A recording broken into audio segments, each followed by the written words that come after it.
The truth about having few or no friends, there is something society rarely tells you.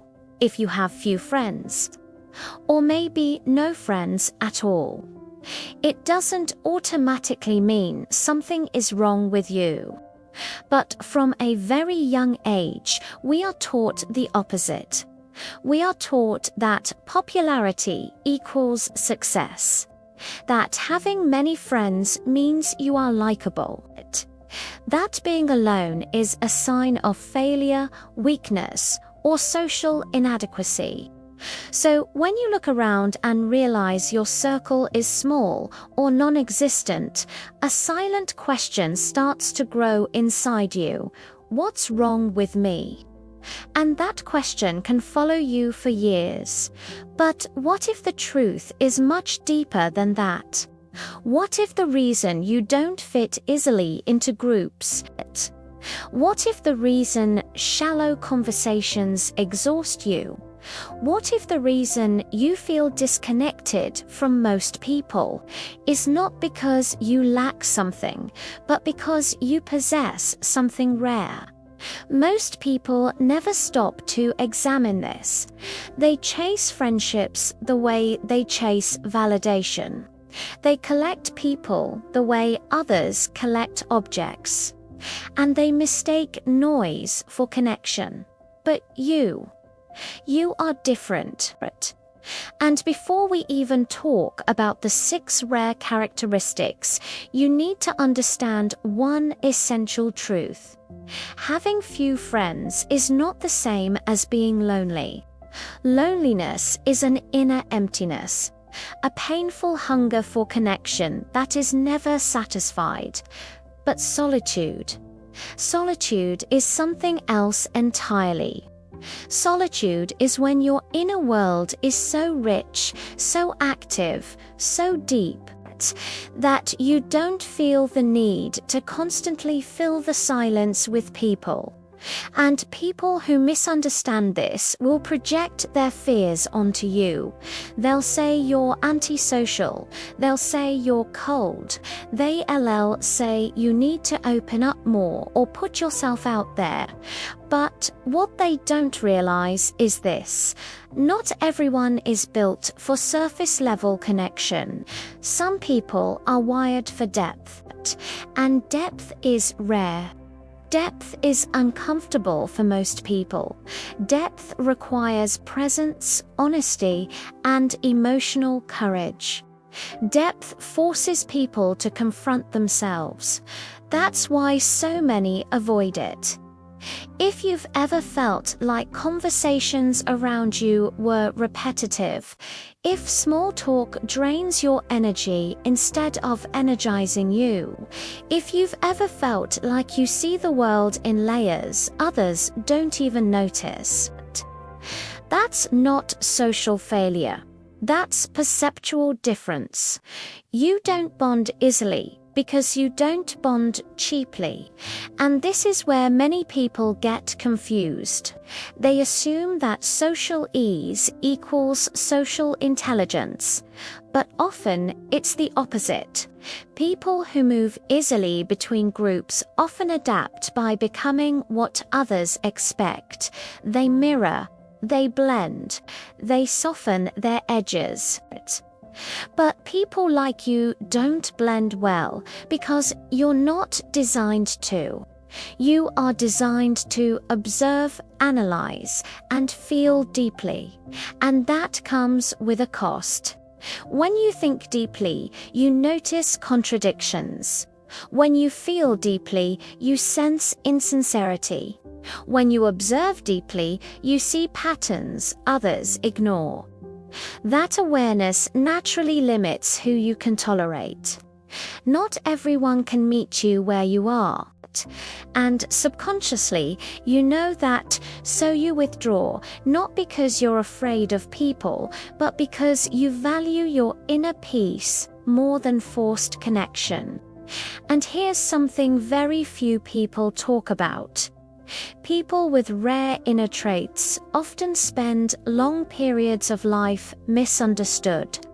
You may have grown up feeling out of place, like you didn't fully belong anywhere, like you were always slightly out of sync with the world around you. That feeling doesn't come from isolation alone. It comes from being internally complex in a world that rewards simplicity. And over time, you learn something powerful. Being alone is better than being surrounded by people who don't see you. That realization alone filters most friendships before they even begin. Which leads us to the first hard truth of this video.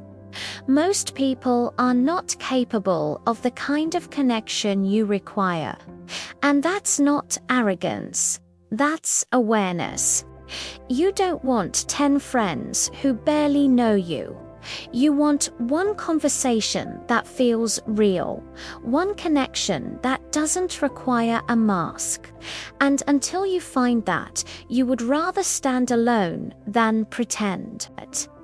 That choice, whether conscious or unconscious, is the foundation of the rare characteristics you're about to hear.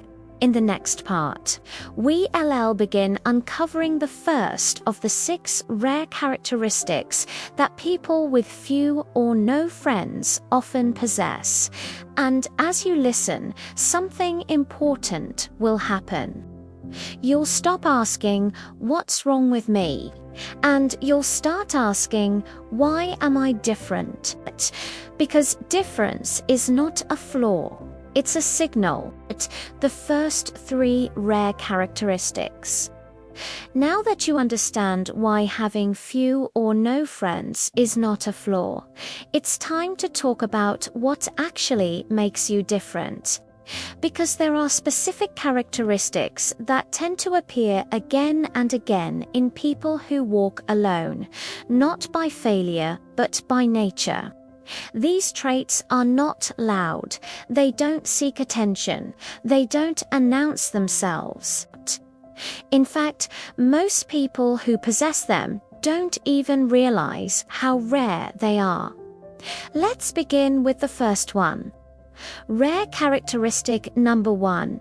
You think deeply and constantly. Your mind rarely shuts off. Even when you're quiet, something is happening inside you. You reflect. You replay conversations. You analyze motives, words, silences. You search for meaning where others accept things at face value. Most people think to function. You think to understand. And that difference changes everything. You don't enjoy conversations that stay on the surface. You don't feel stimulated by gossip or repetition.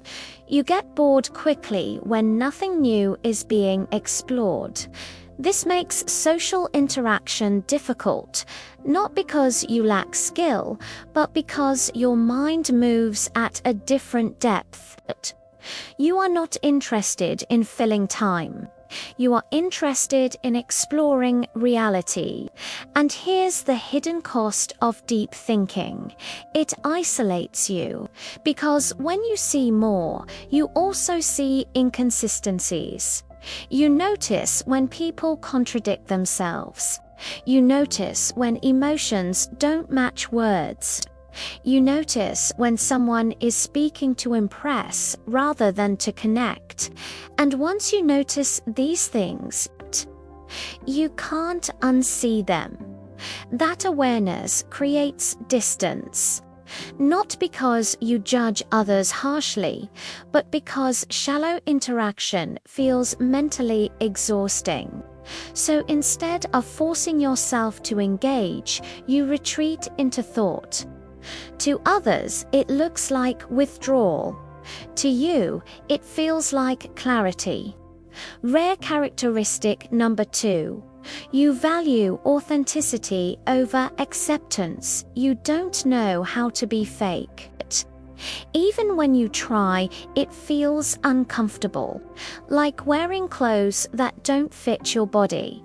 You can sense when you're expected to act a certain way, to laugh at things that don't feel funny, to agree just to keep harmony, and something inside you resists that. Not aggressively, not dramatically, but quietly. You would rather be misunderstood than misrepresented, and that choice costs you connections. Because social groups often operate on unspoken agreements. Don't say this, don't question that, don't disrupt the mood. But you're wired to question. You don't enjoy pretending to be someone you're not, just to belong. And over time, you learn something painful but liberating. Acceptance that requires self-betrayal is not acceptance at all, so you stop chasing it. You stop adjusting your personality to fit rooms you were never meant to enter. You stop explaining yourself to people who don't listen, and as a result, your circle becomes smaller. But what remains is real, even if it's just you. Rare characteristic number 3. You are highly self-aware. This trait alone separates you from the majority of people. You don't just experience emotions, you observe them. You notice when your mood shifts. You question why certain things trigger you. You reflect on your past, your patterns, your reactions. Most people avoid self-examination because it's uncomfortable. You lean into it. You are aware of your flaws, your contradictions, your strengths and weaknesses. And this awareness makes you cautious. You don't rush into relationships. You don't open yourself easily. You don't attach quickly because you understand the weight of connection. You know that letting someone close means exposing your inner world, and you don't do that lightly. This is why casual friendships rarely satisfy you. You crave emotional honesty. You crave depth. You crave mutual understanding, and until that appears, you remain selective. Not closed, selective. And that selectiveness is often mistaken for coldness. But in reality, it's self-respect. At this point, something important usually happens in the listener's mind. You start recognizing yourself, not in a flattering way, but in a truthful one. You realize your lack of friendships isn't random. It follows a pattern shaped by depth, awareness, and authenticity. And we're only halfway through, because the next 3 characteristics go even deeper into emotional sensitivity, independence, and the way you relate to meaning itself. In the final part of this video, we'll uncover the last 3 rare characteristics and bring everything together into one clear understanding. Why people like you often walk alone, and why that path, though quiet, is powerful. By now, something should be clear to you. Your lack of friendships is not random, it is not accidental, and it is not a personal failure. It is the natural result of who you are. And now we move into the final 3 rare characteristics, the ones that most clearly explain why people like you often walk alone. Rare characteristic number 4, you are emotionally sensitive, not emotionally weak. You feel things deeply, not just your own emotions, but the emotional atmosphere around you. You sense tension before words are spoken. You feel shifts in energy. You notice when something is off, even if no one says it. This level of emotional sensitivity is rare, and in a loud world, it can feel overwhelming. Crowds drain you. Superficial interactions exhaust you. Too much stimulation leaves you needing silence to recover, so you protect your emotional space. You choose environments carefully. You choose people carefully. And when you can't find emotional safety, you choose solitude. Most people don't understand this. They confuse sensitivity with fragility. But sensitivity is not weakness, it is perception. It allows you to understand others deeply. But it also forces you to withdraw when emotional noise becomes too heavy. And that withdrawal often looks like isolation from the outside, but from the inside, it feels like survival. Rare characteristic 5, you are highly independent. Internally, you don't rely on others to define you. You don't need constant validation to feel real. You don't need approval to trust your thoughts. You don't need an audience to feel alive. This inner independence sets you apart. Many friendships are built on emotional dependency, on constant reassurance, on shared distractions. But you are comfortable standing on your own inner ground. You think for yourself. You decide for yourself. You spend time alone without feeling empty, and that independence intimidates people, even if they never admit it. Because when someone doesn't need the group loses its power. So unconsciously, distance forms. Not because you push people away, but because you don't cling. And in a world built on attachment and approval, that makes you an outsider. Rare characteristic 6, you seek meaning, not just connection. This is the rarest trait of all. You are not interested in connection for its own sake. You want meaning. You want conversations that expand you. You want relationships that transform you. You want bonds that feel purposeful. And because of that, you are willing to wait. You would rather be alone than surrounded by people who add nothing to your inner life. You are not afraid of silence. You are not afraid of distance. You are not afraid of walking your own path. Because you understand something most people never stop to consider. Being alone is painful only when you abandon yourself, and you haven't done that. The final truth, people like you often feel like they don't belong anywhere. But the truth is simpler and deeper. You don't belong everywhere.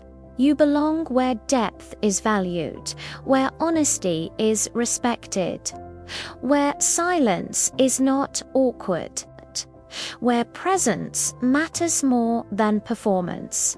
And those spaces are rare. So until you find them, you walk alone. Not because you are broken, but because you are built differently. And one day, when connection does come, it won't be many, but it will be real. If this video described you even in uncomfortable ways, I want you to do something right now. Comment, "This is me" below. Not for others, but for yourself. And if you want more content that speaks to depth, self-understanding, and inner strength, subscribe to the channel. Because this space is for people who don't fit easily, but feel deeply. And if you know someone who walks alone, but doesn't understand why, share this video with them. Sometimes, clarity is the most powerful form of connection.